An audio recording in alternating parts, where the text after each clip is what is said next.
నీతిని అనుసరించుచు యెహోవాను వెదుకుచు నుండు వారులారా, నా మాట వినుడి.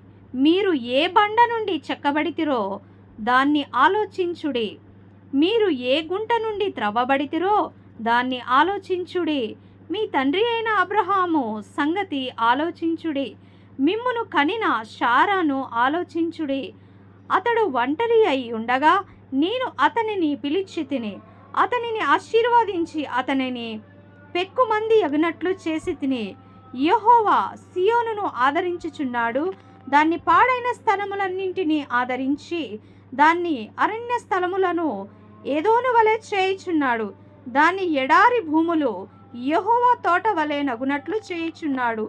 ఆనంద సంతోషములను, కృతజ్ఞతాస్తుతియు, సంగీత గానమును దానిలో వినబడును. నా ప్రజలారా, నా మాట ఆలకించుడి. నా జనులారా, నాకు చెవియొగ్గి వినుడి.